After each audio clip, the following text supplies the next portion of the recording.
And here we are at round 2 of the Azez Medicine Book Club. Yay, yay. And yeah, and is it correct that I had focused today on chapter 9, The Power of Desire? Does that sound right to anyone? Oh, yes. Yeah. I'm on the right chapter. Otherwise, I'm totally unprepared. But no.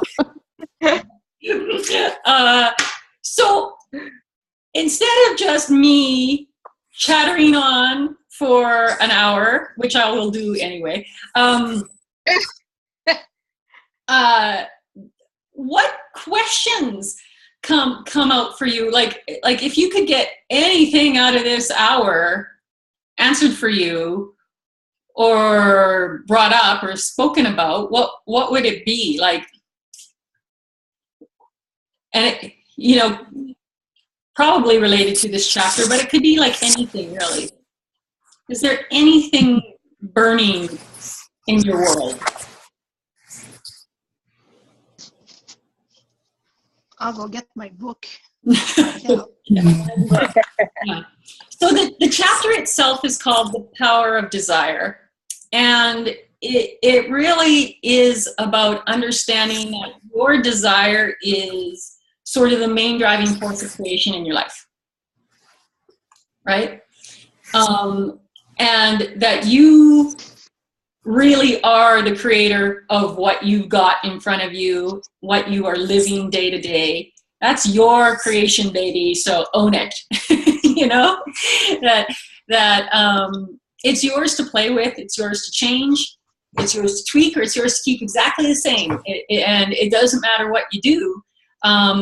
But when you have something that's going to create more for you, or create joy for you, or fulfill you in any way, that it will keep at you. It will burn in your world in a way, or it'll keep trying to get your attention, and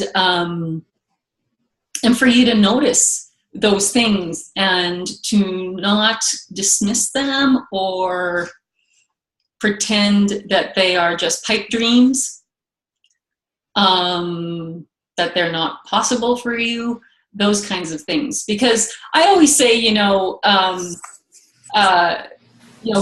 God didn't create you to have these dreams and desires just to say, ha ha, you can't have it. It's like, that's not the way it works, you know? It's like, oh yeah, that would be really nice, but not for you, you know? That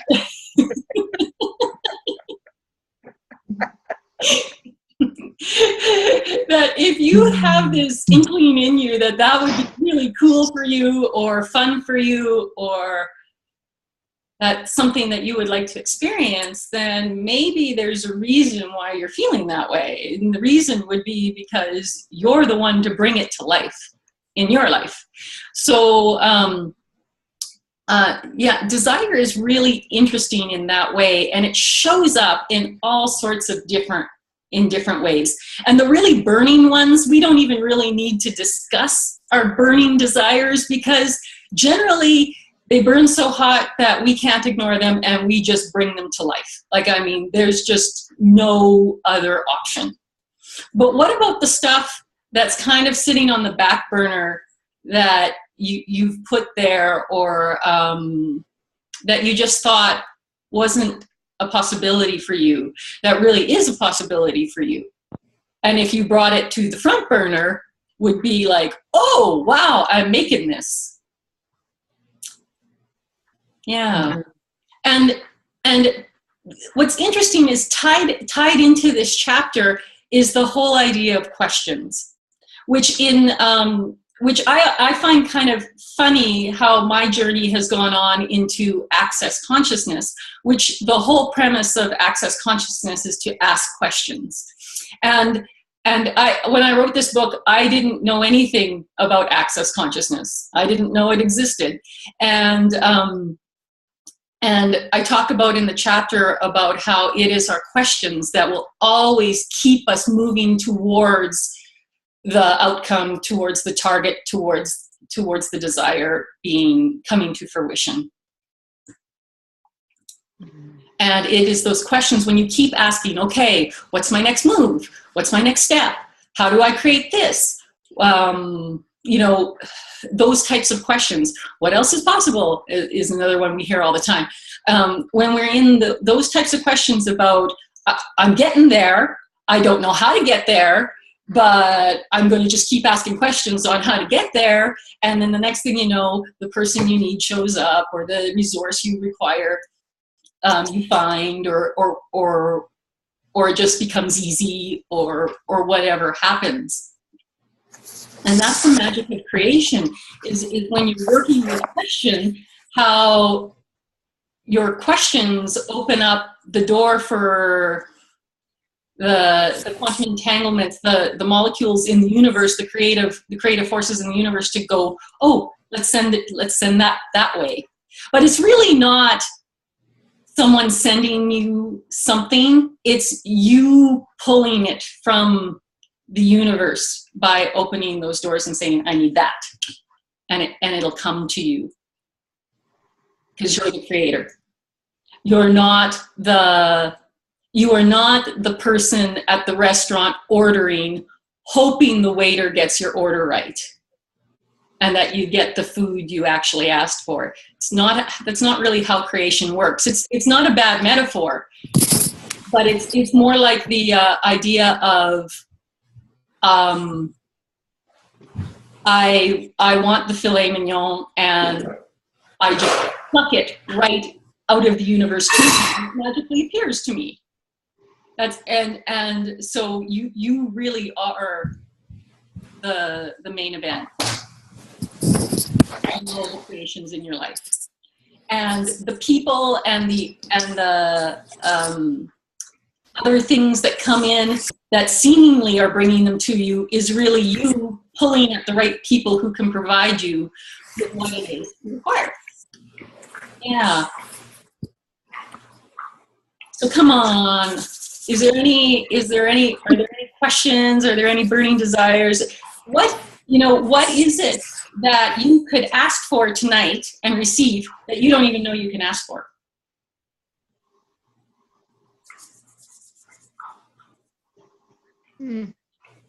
Perfect health. Perfect health? Is that what you said? Perfect health? Yeah.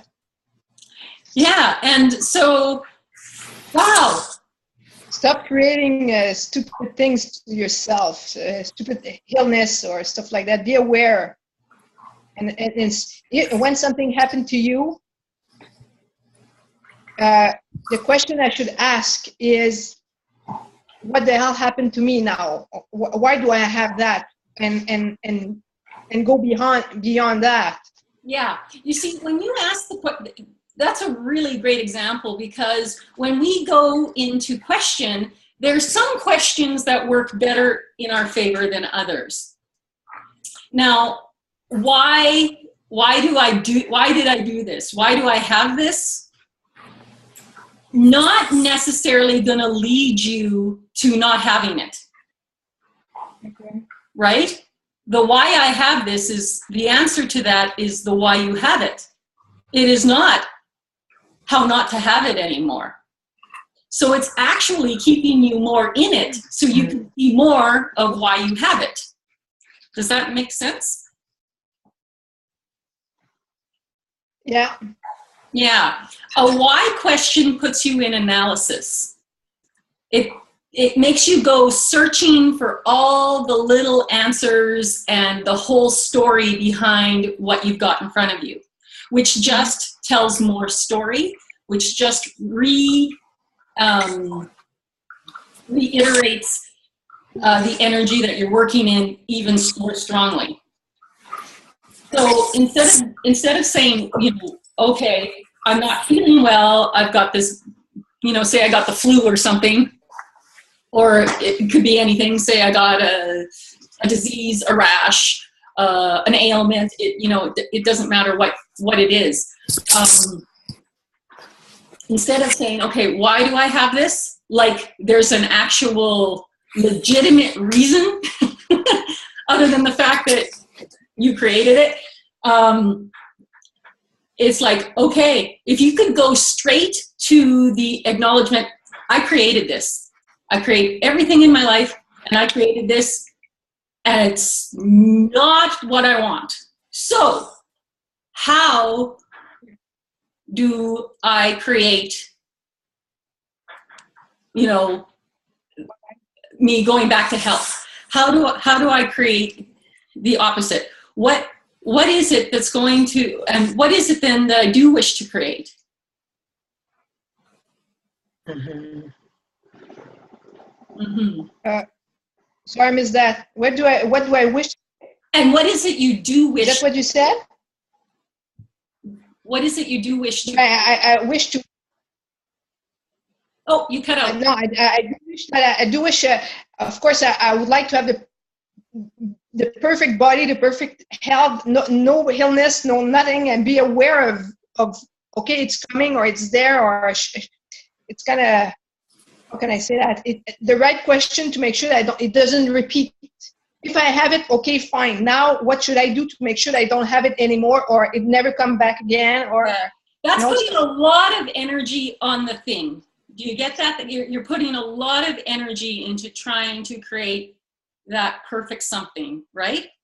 Which keeps you in the energy of the knowledge that it's not perfect. So you keep creating it not perfect, and you're putting even more energy on it. Now that you're noticing how not perfect it is, do you know how people in health operate with their health?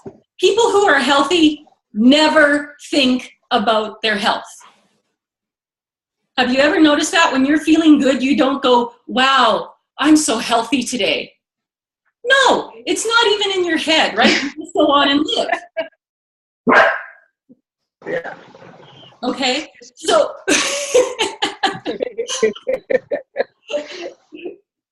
I know it's kind of funny, but when you think about it, what do people who are healthy do? What do they think?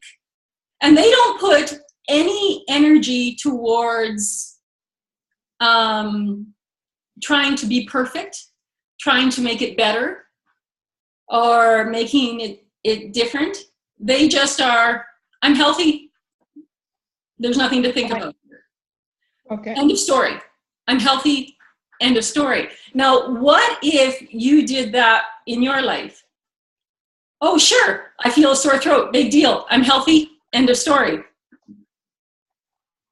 You know, what if you didn't put all the significance and all of that energy of telling it it's wrong and it has to get better and it has to change, and instead go, it'll change because I'm healthy. And so that's what I'm going to get. Okay. Yeah. Does that give you some relief at all? Yeah, for sure. Because it's less stressful anyway. Exactly. So you don't have to think about it constantly. You don't have to worry about it constantly. You don't have to keep trying to get it right. Yeah. Or making yourself wrong if you are sick or don't feel well or whatever. Yeah. That's true. That's true. Yeah. I just had this thought yesterday. It's funny. I always have these random thoughts, and then I wonder why I'm thinking them, and then it comes clear to me the next day because I need to tell it to somebody. And here it is. Now, I'm going to tell you about this random thought I had yesterday. So I had this random thought yesterday, how when I was a kid, I had the measles and the mumps and the chicken pox and a whole slew of colds. But I never thought of myself as sick. Ever. But I had like 3 diseases that today, if a kid gets measles, it's like, oh my God, you know, and I remember my parents treated it like it was nothing. Mm-hmm. Now, I don't know if that was wise or not wise, but I look back and I really never felt like it was anything other than an annoyance. And I remember the chicken pox and they're itchy. And I just remember them being annoying. And I remember the mumps because my face swelled up here, hey? And I remember I was so annoyed at having the mumps because I couldn't go to school on the day that we were doing our class play. And but I also have this idea in my head how I never ever really got the idea that I was sick. Mm-hmm. Do you understand what I'm trying to say? It's like I never really called myself sick. I never bought into the idea that it was anything other than a few days of annoyance. Mm-hmm. And the same is with me with colds now, you know. I'm just like, oh well. Yeah, I don't even think about it. And if for any reason my my body is like, no, you need to lay down and you need to shut down and lay down, it's like I just do it. I just do it, but I never have the thought that this is going to go on forever and take a long time to get over. It's just not significant. I don't make it the main event in my life, you know. And I wonder what life would be like if we didn't make everything so significant.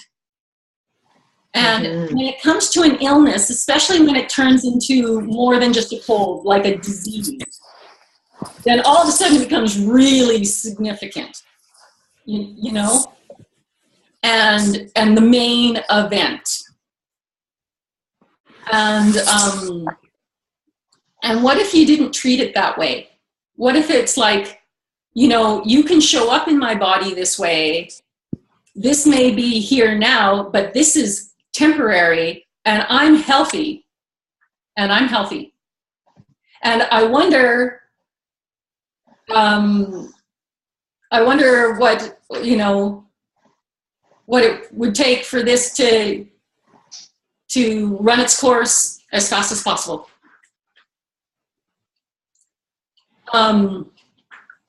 And sometimes being a headstrong bully with yourself works really well. I have to say that some of the greatest magic that I've ever created in my life, and I think I used the example in this chapter when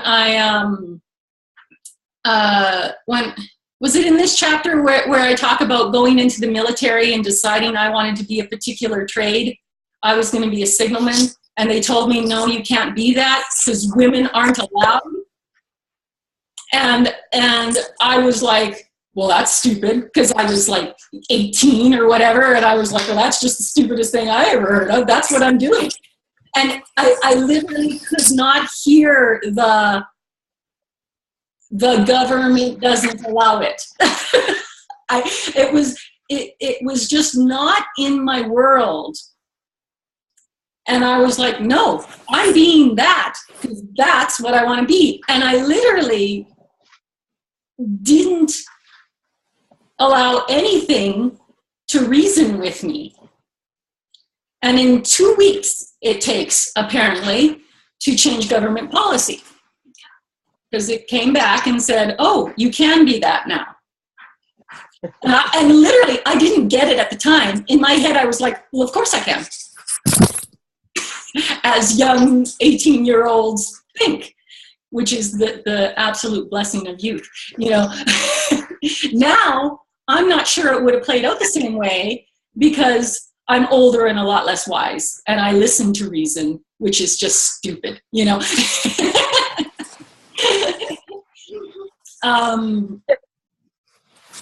Yeah. So, you know, I don't know if I'm helping you or if I'm just rambling. But but it makes you think about things a little differently. Also, that energy of trying. Now, one of the things that I'm really, really passionate about is for people to understand that the energy that you are emitting is creating an exact match for you. So when you are trying, the exact match is trying, and your life will become very trying when you're trying, because that's the match. You know, I'm trying to get this done, and you keep on trying until you stop trying, and miraculously it all falls into place.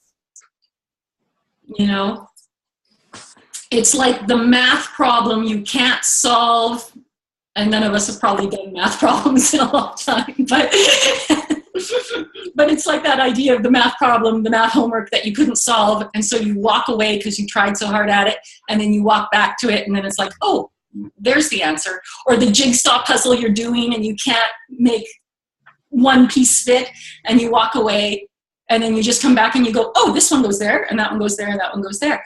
Because you stop trying. Because you stop trying.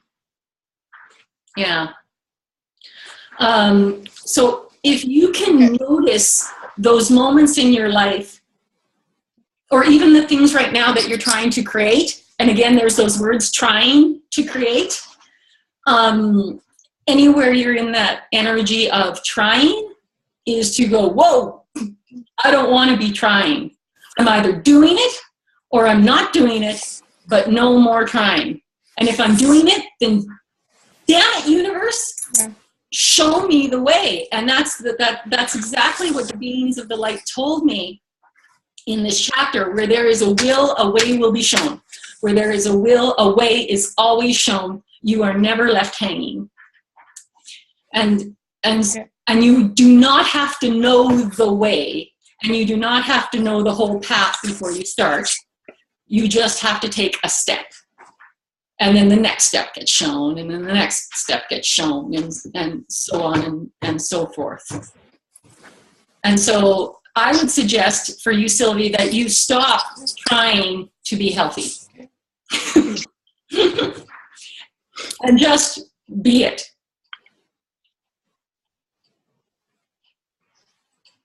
You know? Yeah.